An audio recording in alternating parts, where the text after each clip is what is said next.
Cyclic structure of glucose या fructose बना दे रहे हैं, जिससे कि उसको आपको जब डाइसैकराइड या पॉलीसैकराइड पढ़ेंगे तो उसको आपको ध्यान में रखना है।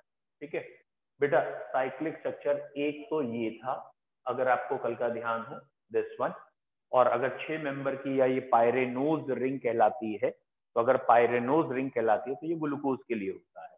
और इसमें ये है CH2OH ऊपर। और बेटा यहाँ पे ये जो लगे हुए हैं HOH, ये कल हमने सीखे थे कि ये हमारा फर्स्ट कार्बन है। इसका HOH किधर भी हो सकता है। जब OH नीचे होता है तो ये अल्फा होता है, ऊपर होता है तो बीटा होता है। उसके बाद हमने कहा था जो अंदर लगे उन्हें बाहर लगाना, तो उस हिसाब से ये OH ऐसे आता है, फिर OH ऐसे आता है, फिर OH ऐसे आता है। तो ये आपका साइक्लिक स्ट्रक्चर ऑफ ग्लूकोज है। ठीक है बेटा, ठीक है। और ये कार्बन की वैलेंसी H से पूरी। डन। तो बच्चों ये ध्यान रखना, अगर ये साइक्लिक स्ट्रक्चर ऐसे सस्टेन करेगा तो ये इजीली ओपन चेन में भी चेंज हो जाएगा।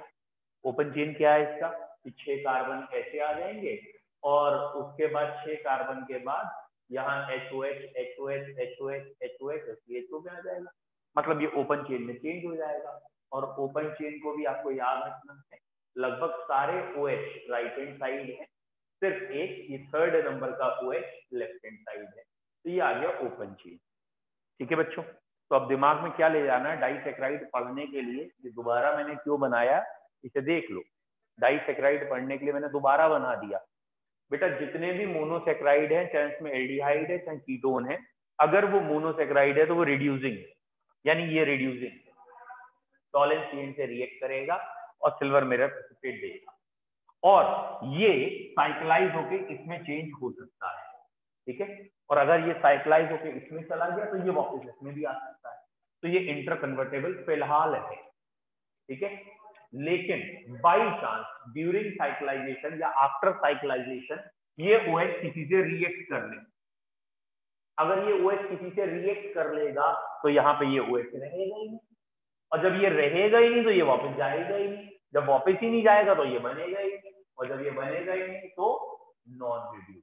तो नॉन रिड्यूसिंग शुगर कौन से होंगे, कौन से डाइसैकराइड या पॉलीसैकराइड होंगे, जिसमें ये जो साइक्लाइजेशन वाला स्ट्रक्चर है ये रिवर्ट ना हो पाए। और रिवर्ट कब नहीं हो पाएगा, कब रिवर्स नहीं जा पाएगा, ये जो साइक्लाइजेशन हुआ था वो इस एसिटल फॉर्मेशन या हेमी एसिटल फॉर्मेशन रिएक्शन की वजह से हुआ था। याद आ रहा है, H की प्रेजेंस में ये यहाँ गया और ये ग्रुप यहाँ गया और इसके बाद ये बन गया और ये वापस आ गए तो ये बन गया।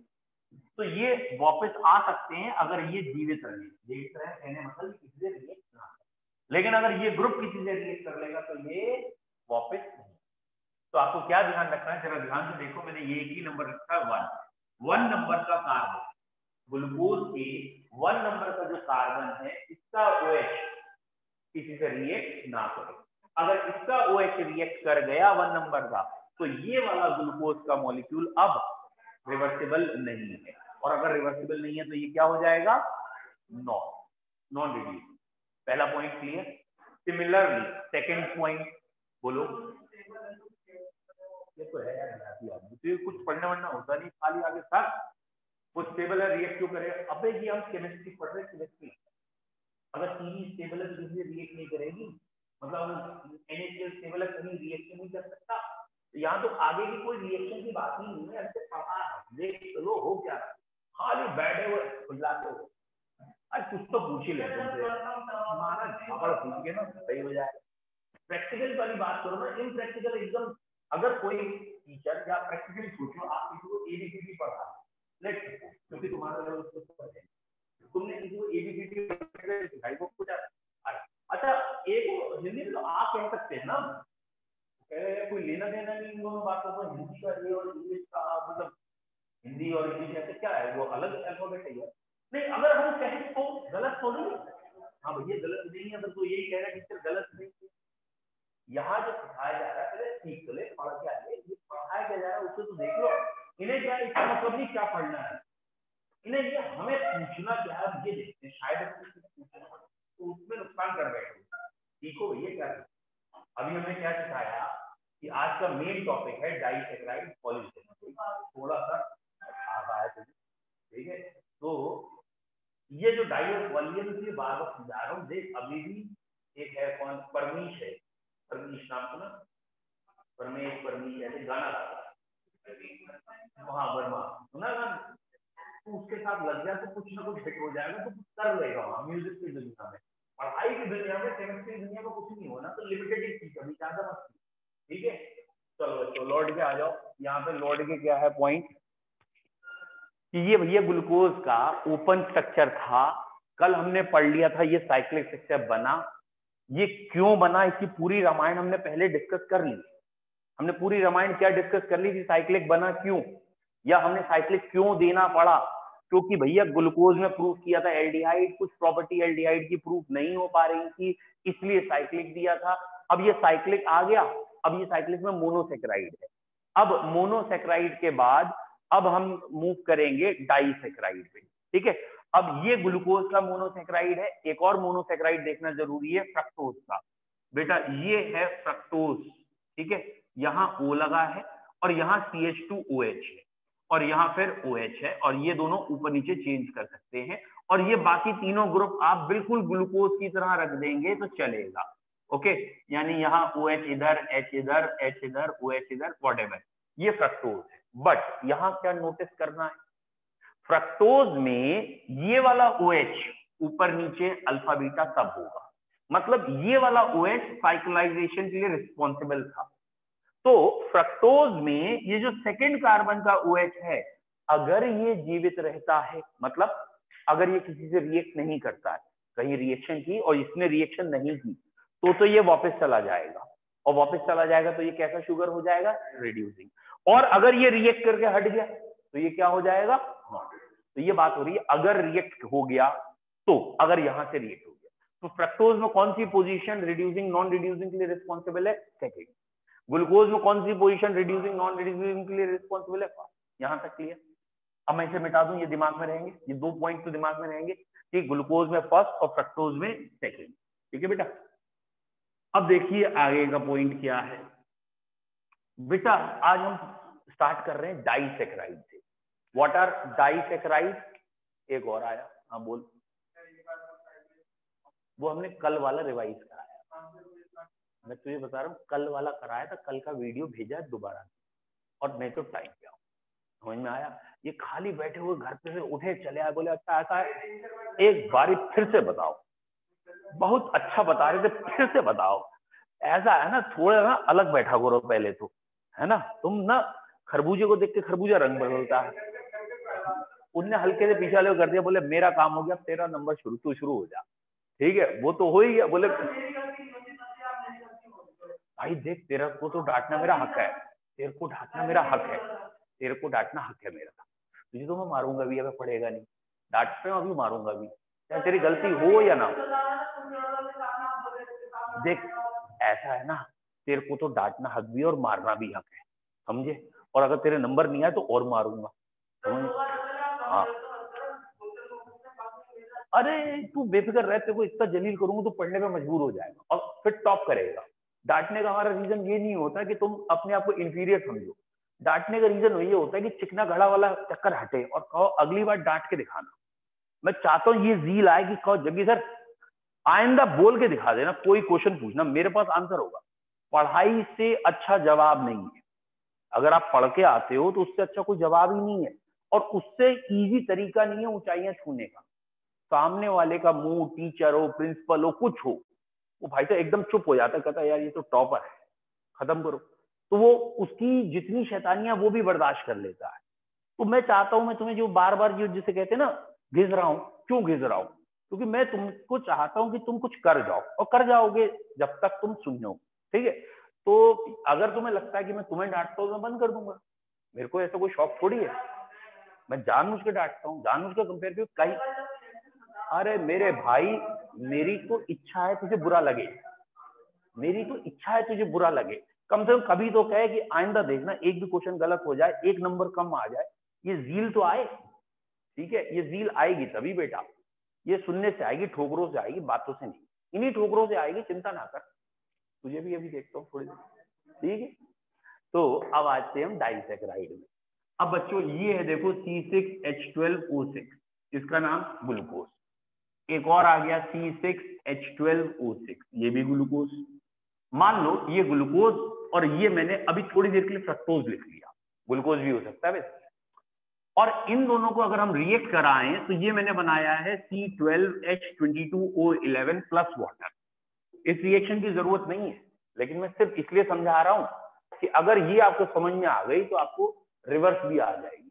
रिएक्शन में बैलेंसिंग चेक करो पहले, ऑक्सीजन हाइड्रोजन बैलेंसिंग चेक करिए, है बैलेंस? बैलेंस है, मतलब ये दोनों जब रिएक्ट करते हैं तो ये भी मोनोसेक्राइड, ये भी मोनोसेक्राइड, बनने वाला क्या है? डाइसेक्राइड। और जब डाइसेक्राइड बनता है तो एक वाटर निकल जाता है। अब आया दिमाग में कुछ क्या कह रहा हूं? एक वाटर निकल जाता है। वाटर मतलब किसी एक का H और किसी एक का OH रिएक्ट किया और ये वाटर निकल गया। बोलो क्लियर है? इतना समझ में आया? अब उल्टे की बात कर रही है, क्या है कि ये जो डाइसेक्राइड यूनिट है ये भले ही बनी तो दो मोनोसेक्राइड से, लेकिन इसमें 100% दोनों मोनोसेक्राइड पूरे नहीं। जब ये बने थे तब कुछ ना कुछ यहां से निकल चुका है। समझ में आया? और क्योंकि कुछ ना कुछ निकल चुका है तो रिएक्शन रिवर्स नहीं हो सकती। ठीक, अब देखो ध्यान से क्या कह रहा हूं। ये मैंने ग्लूकोज लिया और एक ही समझाना है, अगर एक भी समझ में आ गया तो बाकियों को समझने की जरूरत नहीं है, फिर सारे अपने आप आ जाएंगे। ये मैंने ग्लूकोज लिया, ये ग्लूकोज की फर्स्ट पोजीशन है और ये जो फर्स्ट पोजीशन का OH है ना, ये मैं रिएक्ट करवा रहा हूं। इधर मैंने फ्रक्टोज लिया है और मैंने ये फ्रक्टोज उल्टा लिखा है, फ्रक्टोज उल्टा लिखा है। समझ में आ रहा है मेरी भाषा क्या है? समझ में आ रहा है मेरी भाषा क्या है? कि अभी जो मैंने आपको फ्रक्टोज बना के दिखाया था, उस फ्रक्टोज का OH और H इधर वाले मैंने इधर लिखे। तो जब उल्टे लिखे तो यहाँ पे भी उल्टा हो जाएगा, वॉटेवर। इस पे फोकस नहीं करना है इस समय, ठीक है? अभी इस पे फोकस नहीं करना है। अब बच्चों ये बताओ, अगर ये दोनों आपस में रिएक्ट कर गए, कौन दोनों? ग्लूकोज का फर्स्ट कार्बन और फ्रक्टोज का सेकेंड, और ये दोनों रिएक्ट करके क्या निकल गया? वाटर। ठीक है, अब ये वाला अगर वाटर निकल गया और अब जो प्रोडक्ट बना, मेरे को यही बनाना पड़ेगा। ये दिख रहा है ना आपको क्या कर रहा हूं? अब अगर मैंने यहीं पे वाटर निकाल के ये प्रोडक्ट बना दिया, क्या बताओ ये वाला शुगर रिड्यूसिंग है या नॉन रिड्यूसिंग? क्यों नॉन रिड्यूसिंग? तो ग्लूकोज का फर्स्ट कार्बन उसका OH और फ्रक्टोज का सेकंड कार्बन इसका OH, यही दोनों किसके लिए रिस्पॉन्सिबल थे? रिड्यूसिंग के लिए। दोनों ही रिएक्ट कर गए आपस में और इसलिए ये वाला शुगर अब जो बन के तैयार हुआ ये क्या है? Non reducing. क्लियर है? तो बच्चों अब जो ध्यान देने वाला पॉइंट है या याद करने वाला पॉइंट है, देखो कितनी जल्दी याद हो जाएगा अगर आपने फोकस से समझा तो, कि सुक्रोज हमारे कोर्स में 3 है वैसे तो, सुक्रोज है, माल्टोज है, लैक्टोज है।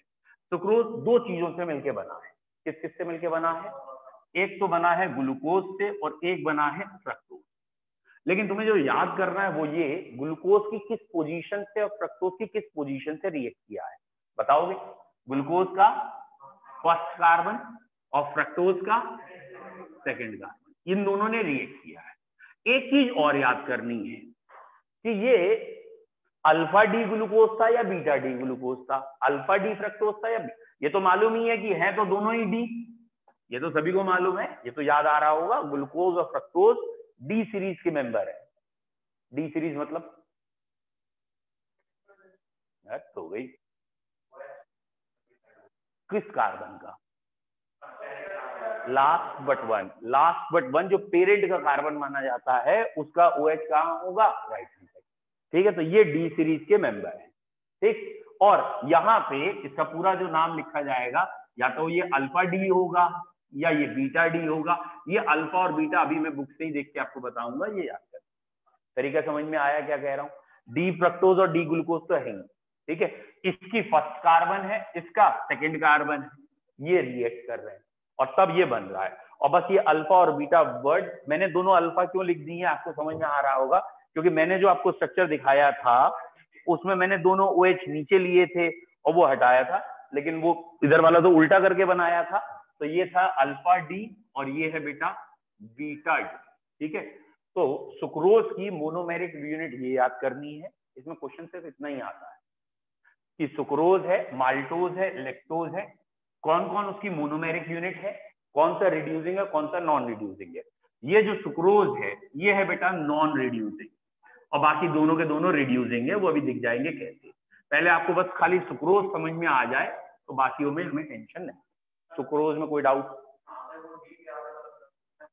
क्या चीज भाई? वो तो प्लस और माइनस का मतलब तो सिर्फ ये है कि उसका अपना रोटेशन कैसा है, क्लॉकवाइज या एंटी क्लॉकवाइज।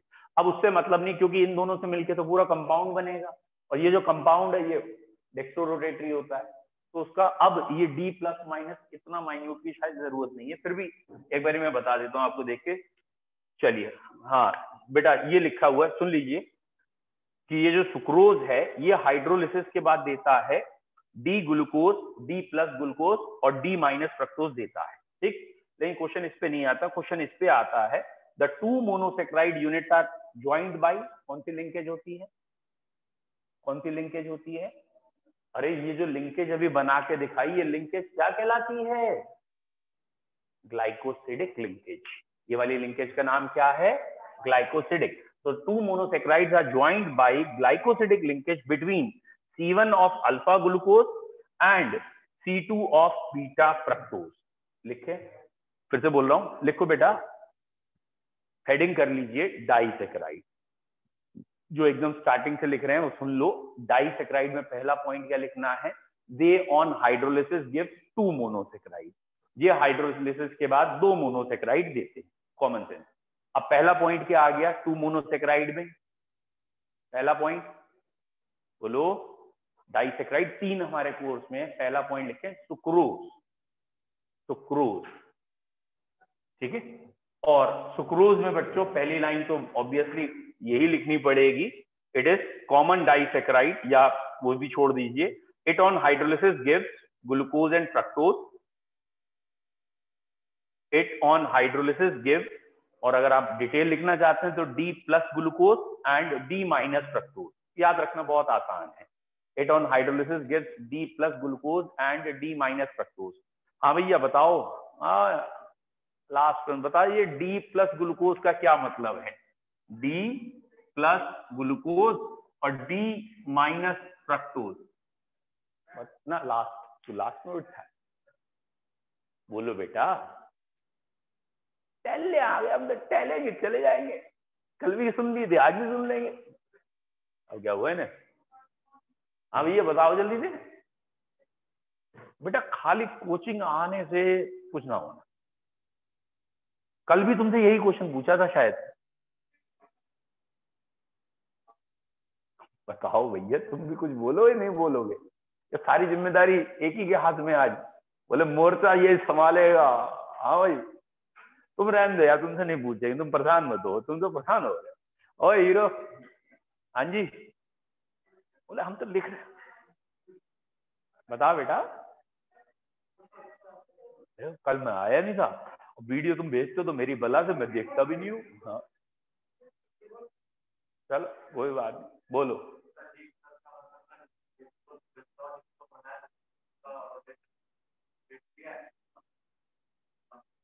वेरी गुड, बिल्कुल सही है। ये जो पहला वाला वर्ड है इसे थोड़ा और इम्प्रूव करो। कैपिटल डी का मतलब, ये डी सीरीज का मेंबर है तो सही है, लेकिन आपको हमेशा कहना पड़ेगा लास्ट बट वन कार्बन का OH क्लॉकवाइज लगा।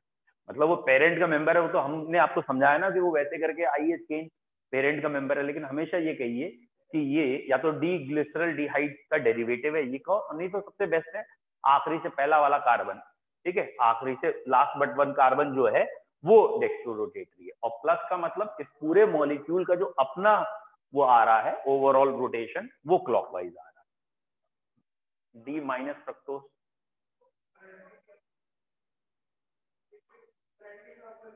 तो डी का मतलब तो एंटी क्लॉकवाइज नहीं होता। हाँ, और माइनस का मतलब कि पूरा मॉलिक्यूल जो है वो लाइट को लेवो रोटेटरी या एंटी क्लॉकवाइज घुमा रहा है। बोलो क्लियर है? आप लोगों ने लिख लिया? फिर से बोल दे रहा हूं, हमें 2 पॉइंट चाहिए। पहला पॉइंट हमें ये चाहिए कि इसमें ग्लाइकोसिडिक लिंकेज है, ठीक है, तो उसे लिख लेंगे। The two monosaccharides are held together by, the two monosaccharides are held together by glycosidic linkage. The two glycosidic GLYCO SIDIC, glycosidic linkage. Two monosaccharides are held together by glycosidic linkage between C1 of alpha glucose and C2 of beta fructose. Between C1 of alpha glucose and C2 of beta fructose.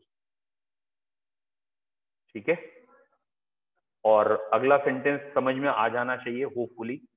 Since the reducing groups of glucose and fructose are involved in glycosidic bond formation. अरे पहले सुन तो लो. Since the reducing groups of glucose and fructose are involved in glycosidic bond formation, hence it is non-reducing sugar. लिख लो जल्दी से. Since the reducing groups of glucose and fructose, since the reducing groups of glucose and fructose are involved in glycosidic bond formation, hence sucrose is non-reducing sugar. Hence sucrose is non-reducing sugar. ठीक है बेटा.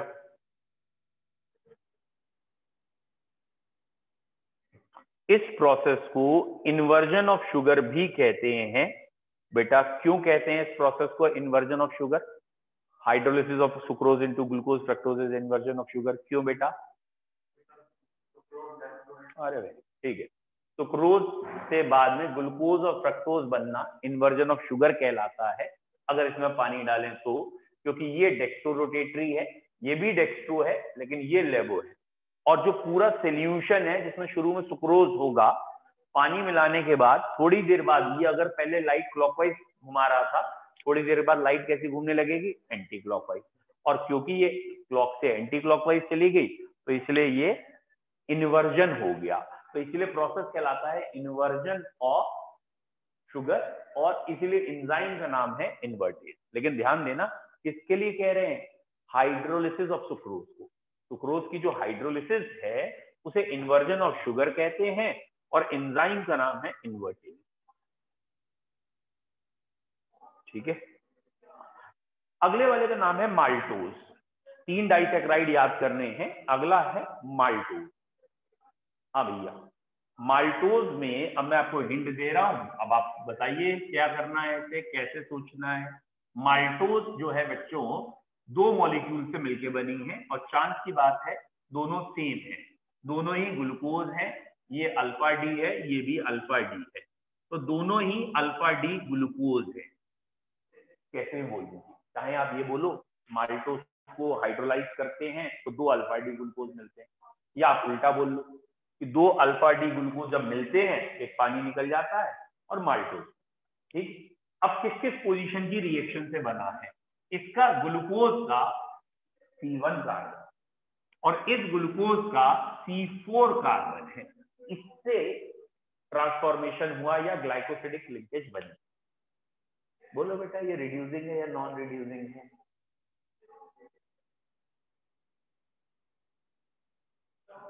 है? Non reducing. क्यों? ठीक है, तुम बोलो भैया. अरे रिड्यूसिंग क्यों? तुम बोलो बेटा. इस ग्लूकोज का C1 चला गया, इस ग्लूकोज का C1 तो बचा है, तो वो तो बचा है, वो तो वापस आएगा तो वो रिड्यूसिंग हो जाएगा. फिर समझो क्या कह रहे हैं. ये रहा आपकी ग्लूकोज और ये रहा दूसरा ग्लूकोज, और इन ग्लूकोज में ये रहा बेटा फोर्थ कार्बन, ये होता है यहाँ CH2OH होता है, और ये है फर्स्ट कार्बन और ये है फोर्थ कार्बन, और इनके बीच में ये जो OH थे इनके बीच में वाटर निकलने से ग्लाइकोसिडिक लिंकेज बना. तो ये बात सही है, इसका फर्स्ट कार्बन इन्वॉल्व है, ये तो रिवर्स नहीं होगा.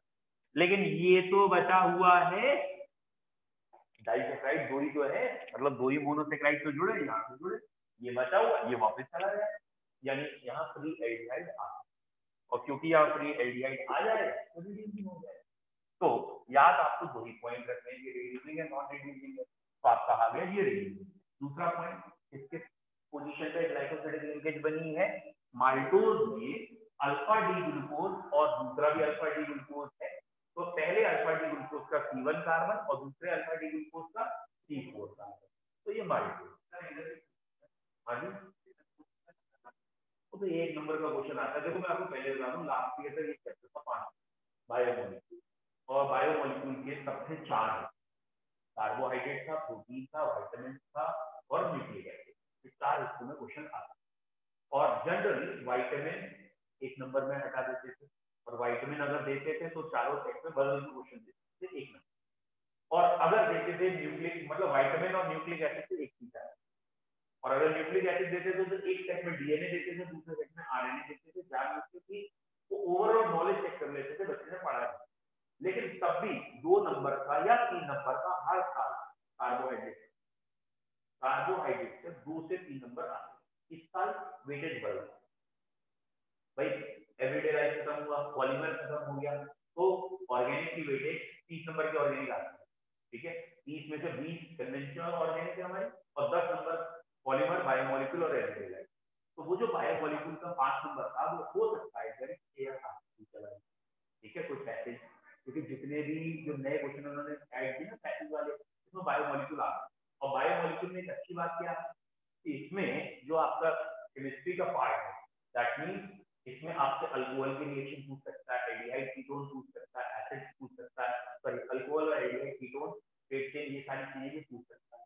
तो इसलिए, और थोड़ा ऑप्टिकल आइसोमेरिज्म का भी रिलेशन, ठीक है, तो ये मान के चलिए बायोमोलिक्यूल से 2 से 3 नंबर आते हैं, और इसलिए मैं चाह रहा हूँ इस बार हो सकता है पूरे 5 नंबर खाली ग्लूकोज के नाम पे हो, और वो 5 नंबर का लॉन्ग क्वेश्चन मिल जाए पूरा ग्लूकोज, मजा आ जाएगा। बहुत इजी है, नंबर गैदर करना बड़ा आसान है इस चैप्टर में, और जब आपका ये चैप्टर तैयार होगा कहीं ना कहीं एल्डिहाइड कीटोन में कुछ ना कुछ तो दिमाग में जाएगा। क्यों? क्योंकि कुछ रिएक्शन ये एल्डिहाइड की देता है, कुछ नहीं देता, तो वो भी शुरू होगी, अल्कोहल भी थोड़ा बहुत टच होगा, इसलिए ये इंपॉर्टेंट बहुत। ठीक, चलिए अब डाइसैकराइड में आपका कोई दिक्कत है तो बताइए। अब आपने नेक्स्ट डाइसैकराइड लिखा है माल्टोज, ठीक है। अब बेटा कॉपी में क्या क्या वर्ड होने चाहिए, चाहे आपने अपनी भाषा में लिख लियो तो दोबारा मत लिखो, कॉपी में आपके होने चाहिए कि माल्टोज इज फॉर्म्ड बाई, ठीक है, फॉर्म्ड बाई किससे बना है, बोलो बच्चों, alpha C1 of alpha D glucose with C4 of another alpha D glucose, ठीक है, डी ग्लूकोज, ठीक है, अल्फा ही बोलने की बार बार जरूरत नहीं है, C1 and C4 of 2 alpha D glucose molecule, C1 and C4 मतलब एक कार्बन की फर्स्ट पोजीशन पे लिंकेज है और दूसरे कार्बन की 4। It is non reducing sugar, it is non reducing sugar, समझ में आ गया, चाहे लिखे पड़े हो, ठीक है। तो ये रिड्यूसिंग है, तो अभी समझाया, इतना लंबा लेक्चर काय के लिए दिया था, है ये रिड्यूसिंग है, क्यों रिड्यूसिंग है, अब रीजन लिखो।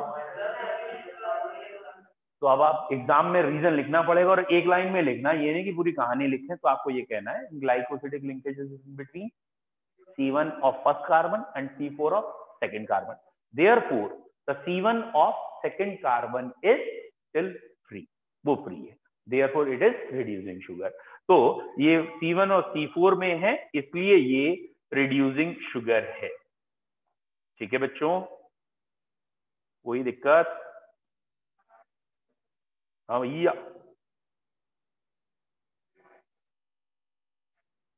ठीक है।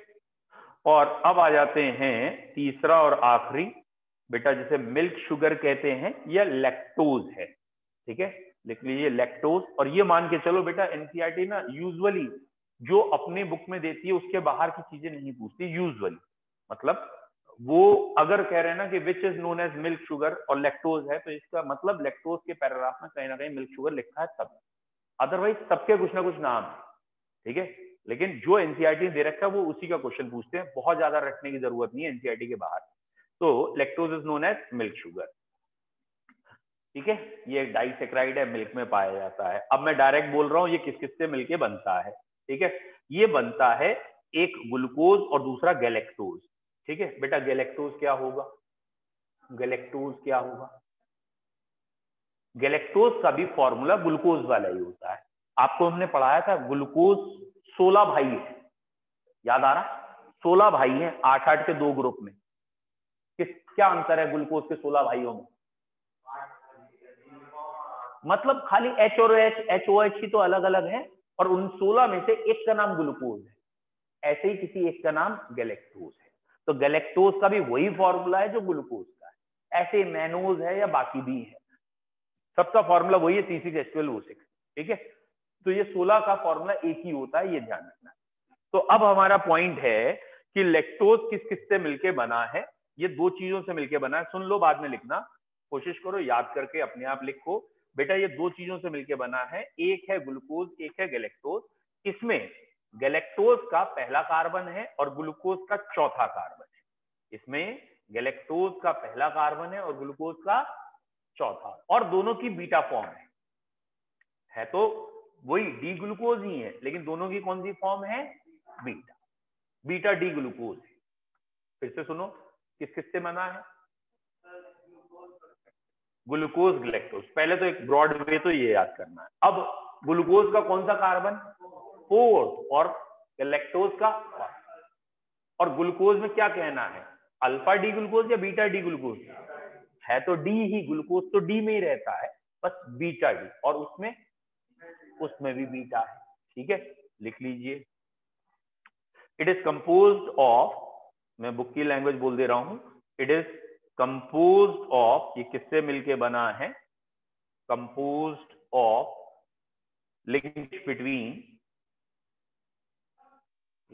Between C1 of beta D galactose and C4 of beta D glucose.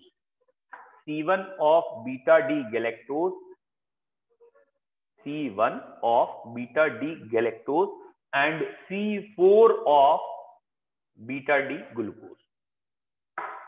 Clear? Reducing, non-reducing? क्यों? C1 एक का बचा हुआ, ग्लूकोज का C1 की वजह से रिड्यूसिंग है, तो it is reducing due to glucose. ठीक है, सीधा कहते हैं ड्यू टू ग्लूकोज। इसमें जो ग्लूकोज वाली यूनिट है उसकी वजह से रिड्यूसिंग। लास्ट हेडिंग लिखे जल्दी से, पॉलीसेकेराइड। हाँ बेटा, पॉलीसेकेराइड में और कम पढ़ना है आपने। ठीक है, हेडिंग लिखे बेटा, पॉलीसेकेराइड। ठीक है, तो ऑब्वियसली बच्चों पॉलीसेकेराइड, जैसे ये हमारे कोर्स में 3 थे। ठीक है, माल्टोज था। अब ये कोशिश करिएगा ना, ये मैंने तो आपको एलोबरेट करके पढ़ाए हैं, लेकिन जो मैंने आपको बुक बताई है वो अगर आपने ले ली हो, आपके बैच में नहीं बताई, तो वो जो कॉन्क्रीट है उसे एक शॉर्ट फॉर्म में जरूर अंडरलाइन कर लेना। क्या क्या है इसमें? कॉन्क्रीट, माल्टोज, लैक्टोज और सुक्रोज, ये तीनों डाइसेकेराइड है। फिर इन डाइसेकेराइड में ये नॉन रिड्यूसिंग है, ये दोनों रिड्यूसिंग है। फिर ये किससे मिलके बना था? ये ग्लूकोज और फ्रक्टोज से मिलके बना था। ग्लूकोज का फर्स्ट कार्बन, फ्रक्टोज का सेकंड कार्बन, तभी तो नॉन रिड्यूसिंग। और ये अल्फा डी था और ये भी शायद अल्फा डी था, है ना? फिर ऐसे ही इसका शॉर्ट, इसका शॉर्ट। Is it clear? तो जितना आपने भी पढ़ा वो इतनी सी टेबल में आ जाना चाहिए। सारे क्वेश्चन फिर आपके उसी टेबल से हो जाएंगे। व्हाट आई मीन टू से, आप कोशिश यही करिए इस चैप्टर की समरी अपने आप लिखते चलिए। हाँ, मैं वही तो कह रहा हूँ, इस चैप्टर की समरी लिखते चलिए ऐसे करके और याद कर लीजिए। तो मैंने अभी ऐसे लिख दिया है, आप समरी लिख के बना लीजिए। ठीक है, मतलब पूरा पूरा ये नहीं कि कहानी चल रही है, आपको ये समराइज चाहिए इसका क्या है। डन? मैं अभी बताऊंगा, अभी जब आपके बैच में रिवीजन शुरू हो 1-2 दिन बाद, तो आपको भी बताएंगे। एक किताब जो हम लास्ट टू लास्ट ईयर देते थे, दैट इज MTG चैंपियन। ठीक है, MTG चैंपियन नाम से एक किताब आती है, लास्ट 10 ईयर्स के पेपर है। तो एक किताब तो आपको ये लेनी पड़ेगी और एक किताब आपको सैंपल पेपर्स लेने पड़ेंगे, वो बाद में। ठीक है, क्योंकि बेटा पहले हमारे पास टाइम था बहुत कम, तो हमारे दिमाग में था कि मुझे 16 चैप्टर 15 चैप्टर बच्चों को रिवाइज कराने हैं, या 13-14 चैप्टर रिवाइज कराने हैं, और वो भी लगभग 1 महीने में कराने। तो मैं किसी भी चैप्टर को 2 दिन से ज्यादा नहीं दे रहा था तब। क्यों? क्योंकि सारे चैप्टर ढंग से टच हो जाए, एक बार सबका हो जाए। अब ये बढ़ के 90 डेज हो गया एक तरीके से, या एटलीस्ट 60-70 डेज तो हो ही गया, ठीक है। मैं कह रहा हूँ मार्च तक हम कराए। तो अब मैंने एक चैप्टर का जो टारगेट है वो बढ़ा दिया। पहले मैं एक चैप्टर 2 दिन में रिवाइज करा रहा था, अब मैं 4 दिन में करा रहा हूँ, बहुत स्लो करा रहा हूँ। अब पहले मैं खाली रिवाइज करा रहा था, अब मैं बच्चों को क्या कर रहा हूँ कि ऐसा नहीं है कि मैंने रिवाइज करा दिया ना, आपको मैंने ये वाली बुक लेंगे आप, और इस बुक में topic wise question, topic wise समझ में आ गया। जैसे मैंने उन्हें कल काइनेटिक्स पढ़ाया है, तो काइनेटिक्स के इसमें जो पहला टॉपिक पढ़ाया है और उस बुक के हिसाब से पढ़ाऊंगा टॉपिक, तो बता दूंगा आज रेट और फैक्टर अफेक्टिंग रेट के क्वेश्चन। अब इसमें जितने न्यूमेरिकल हैं जितने थ्योरी है, ज्यादा है ही नहीं, पूरे चैप्टर में 90 क्वेश्चन से ज्यादा नहीं है, ठीक है। तो उन्होंने एक आइडिया दे दिया ऐसे ही क्वेश्चन आते हैं, तो वो 90 क्वेश्चन ने 90 में से रेट और फैक्टर अफेक्टिंग रेट के 20 हुए, 30 हुए, वॉटएवर, वो आप सॉल्व करेंगे, ठीक है। और वो प्रॉब्लम अगले दिन डिस्कस होगी, क्योंकि सबके पास कॉमन बुक होगी, तो हमें ये टेंशन नहीं रहेगी कोई बच्चा कहेगा कि मेरा वाले क्वेश्चन रह गया, मेरे रह गए, तो वो डिस्प्यूट नहीं होगा, सबका एक कॉमन चलता जाएगा रिवीजन, ठीक है। चलो बच्चों अगली हेडिंग देखें जल्दी से। अगली हेडिंग है हमारी पॉलीसेक्राइड, जल्दी से लिख लो पॉलीसेक्राइड, ठीक है। Large number of monosaccharide units joint by glycosidic linkage, large number of monosaccharide unit joint by glycosidic linkage. Simple सी बात है, पॉलीसेक्राइड किसे कहेंगे, जब बहुत सारे मोनोसेक्राइड यूनिट जुड़ी होंगी ग्लाइकोसिडिक लिंकेज से, ठीक है, ठीक। बेसिकली ये फूड स्टोरेज का काम करती हैं एनिमल्स में और प्लांट्स में, ठीक है। Glycosidic linkage, GLY glycosidic linkage.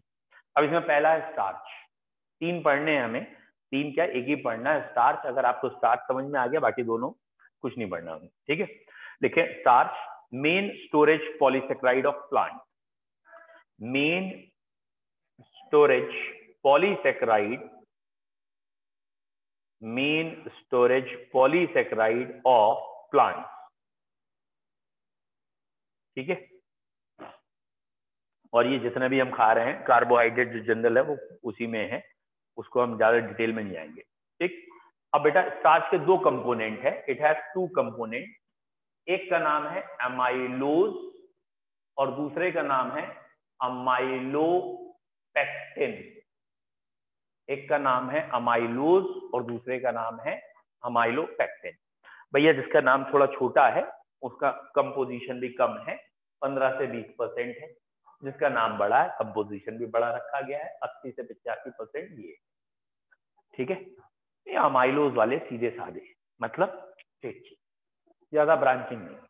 ये क्या है, ब्रांच, ठीक, नाम बड़ा है काम भी बड़े, तो ये ब्रांच है, ये नॉर्मल स्ट्रेट चेन है। तो अमाइलोज 15 से 20%, ये वाटर सॉल्युबल भी है, ठीक है, और ये वाटर इनसॉल्युबल है, ठीक है। तो स्टार्च जो है वो बेसिकली बेटा बना किससे है, ये याद रखिएगा, पूरा starch basically alpha D glucose से ही बना है, चाहे वो अमाइलोज हो चाहे वो अमाइलोपेक्टिन हो, तो ये अल्फा डी ग्लूकोज से ही बना है, ठीक है। और इस क्वेश्चन में आप गलती मत करिएगा, स्टार्च जो अल्फा डी ग्लूकोज से बना है, जैसे अमाइलोज और अमाइलोपेक्टिन है, इसमें C1 यूनिट C4 यूनिट से ज्वाइंट है। कौन सी यूनिट बेटा किससे ज्वाइंट है, C1 ग्लूकोज पहले का और दूसरे का कौन सा C4, ये आपस में जुड़े, तो ये रिड्यूसिंग शुगर है या non reducing, non reducing, reducing, reducing, हद कर दी यार, हद करते हो बच्चों, ओफो, इतना पढ़ाने के बाद भी तुम्हारा ये हाल। अबे ये पॉलीसेक्राइड है, ये डाई थोड़ी है, इसके आगे भी तो चेन चलेगी, इसका आगे वाला C1 अगले वाले C4 से फिर रिएक्ट नहीं करेगा। तुमने तो डाइसेक्राइड मान के रोक दिया, मैंने आपसे क्या कहा, आप ये गलती मत करना भैया, एक यूनिट ये आई दूसरी यूनिट ये आई, तुमने इन दोनों में रिएक्शन देख ली, और आगे कैसे चलेगा, आगे भी तो रिएक्ट करेगा ये। तो ऑल, अब ये मत कहना भूत मारूंगा, किसी ने कहा सर आखिरी वाला, सबसे आखिरी वाला है, एक आध जरूर बोलता है, इसीलिए मैंने पहले ही कह दिया ये मत बोलिए बहुत पिटेगा। एक चक्कर क्या है, ये पॉलीसेकेराइड है। C1C4 is most common linkage और C1C6 लिंकेज भी है। अमाइलोपेक्टिन में स्ट्रेट चेन चल रही है C1C4 से, और वो जो ब्रांचिंग चल रही है कई जगह वो C1C6 से भी चल रही है, या एक आध और भी लिंकेज होंगी। तो ऐसा नहीं है कि C1 लिंकेज हमेशा फ्री मिल जाए, इवन आखिरी वाले की भी C1 लिंकेज इन्वॉल्व मिल सकती है। Is it clear? ठीक है, कोई डाउट? लिख लेंगे। चलिए बेटा आंसर इसका लिखना स्टार्ट करिए। सुन लीजिए, पहला पॉइंट कि आपने ये लिख लिया है, starch is composed of that is main sugar है, ठीक है। It is polymer of alpha glucose, it is polymer of alpha D glucose का या अल्फा ग्लूकोज एक ही पार्ट है। Two component amylose and amylopectin, two component amylose and amylopectin. Amylose is water soluble. Amylose is water soluble. Constitute about 15 to 20% of starch. Constitute about 15 to 20% of starch. It is long unbranched chain या long straight chain, एक ही बात है, long unbranched chain, ठीक है, of alpha D glucose unit, of alpha D glucose unit held by C1C4 peptide linkage, held by C1C4 peptide linkage. Definitely हमेशा glycosidic होगी, वो तो प्रोटीन्स में होती है पेप्टाइड, कहीं फिर भी लिख लेंगे, ठीक है। तो जब भी मोनोमर जुड़ेगा किसका, ग्लूकोज या मोनोसेक्राइड का, कार्बोहाइड्रेट का, तो लिंकेज हमेशा ग्लाइकोसिडिक ही कहलाएगी। तो यहाँ पेप्टाइड नहीं आएगा, ग्लाइकोसिडिक, ठीक है। दूसरा वर्ड बोल रहा हूं, अमाइलोपेक्टिन, इनसॉल्युबल वाटर में, ठीक है, insoluble in water, 80 to 85% of starch. It is branch polymer of alpha D glucose, branch polymer of alpha D glucose, ठीक है। और बेटा ब्रांचिंग occurs at, याद आ गया, C1C6, और अगर स्ट्रेट चेन पूछ लेंगे तो वही पुराना होगा C1C4, branching at C1C6, straight chain at C1C4। कोई दिक्कत? ठीक। अगले वाले में तो सिर्फ नाम लिखना है आपने, लिखे सेल्यूलोज, सेल्यूलोज, ये बेटा एक्सक्लूसिवली इन प्लांट्स होता है, याद आया? बायो वाले बच्चे बहुत अच्छी तरह जानते हैं, आप लोगों को थोड़ा बहुत तो आइडिया होगा। प्लांट सेल की जो सेल वॉल होती है वो सेल्यूलोज की बनी होती है, बाकी एनिमल सेल में सेल वॉल नहीं होती। तो प्लांट सेल में ये पाया जाता है, याद रखना है, most abundant organic substance in plant kingdom. Plant kingdom में सबसे ज्यादा अबंडेंट ऑर्गेनिक सब्सटेंस यही है, most abundant organic substance in plant kingdom, ठीक है। और ये बनाता क्या, मैंने आपको पहले ही बता दिया, सेल वॉल बनाता है, ठीक है। अब आखिरी पॉइंट इसका जो मेन है बस वो लिख लीजिए, it is straight chain polysaccharide composed of beta D glucose unit, बस ये याद करना, यहाँ बीटा वर्ड है, बीटा डी ग्लूकोज यूनिट। अब बीटा डीन मत लिख लेना, बीटा डी ग्लूकोज है, बाद में बीटा डीन लिख लिया, ठीक है, बीटा डीन नहीं है, बीटा डी ग्लूकोज यूनिट। और जो लिंकेज है वो वही चली आ रही है, यहाँ पे भी C1 पहले ग्लूकोज का, C4 दूसरे का, तो C1C4। अब आपको तो साफ दिख ही रहा है, पहले का C1 और दूसरे का C4 ही इन्वॉल्व हुआ है, तो ये कैसा शुगर हो गया, रिड्यूसिंग, नॉन रिड्यूसिंग, ठीक है। All polysaccharides are non reducing, ये भी नॉन रिड्यूसिंग में आएगा। ये मत कहना अभी बचा हुआ आखिरी वाला, आखिरी लिखिए जल्दी से, ग्लाइकोजन, ग्लाइकोजन, ठीक है। तो ग्लाइकोजन की डेफिनेशन ये होती है, the carbohydrates are stored in animal body as glycogen, ठीक है। The carbohydrates are stored in animal body as glycogen. मतलब ये जो कुछ मोटे लोगों में दिखता है स्टोर्ड मामला, वो ग्लाइकोजन होता है, ठीक है।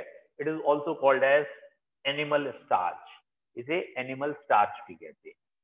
It is also called as animal starch. Similar to amylopectin but more branched, similar to amylopectin but more branched, ठीक है, similar to amylopectin but more branched, present in liver, muscles and brain। ये liver में भी होता है, muscles में भी होता है, ब्रेन में भी होता है। अच्छा है, आ रहे कुछ इसमें आता नहीं है क्वेश्चन, लेकिन फिर भी हम अपनी तरफ से छोड़ेंगे नहीं। ठीक है बेटा, ठीक है। इन्होंने यहाँ कुछ नहीं दिया है इसके बारे में, अल्फा बीटा, ना ही ये दिया है कि क्या है। ठीक है, सिमिलर टू अमाइलोपेक्टिन है, फिर भी अगर क्वेश्चन आएगा तो क्योंकि अमाइलोपेक्टिन जैसा है तो ग्लूकोज का ही प्रोडक्ट है ये। ठीक है, और यहाँ एक लिखा है कि when body need glucose the enzyme breaks glycogen to glucose. जब हमारी बॉडी को ग्लूकोज चाहिए होता है तो एंजाइम इसे तोड़ते हैं, और glycogen is also found in east and fungi. मतलब कुछ खास वो नहीं दिया, इसके मोनोमर क्या है, पॉलीमर क्या है, वो नहीं दिया। हाँ भैया, यहाँ तक क्लियर है, डाइसेक्राइड पॉलीसेक्राइड क्लियर है। अब आप बताइए, आपके बैच में कल से रिवीजन स्टार्ट करना है या प्रोटीन और पढ़ने हैं? प्रोटीन कर चुके हैं? नहीं, प्रोटीन तो अभी पिछले बैच वालों ने पढ़े हैं, तो हटे तो नहीं होंगे होपफुली। ठीक है, चलिए, नहीं तो ऐसा करते हैं, प्रोटीन वाला वीडियो पिछला वाला ढूंढ के आपको भेज देते हैं,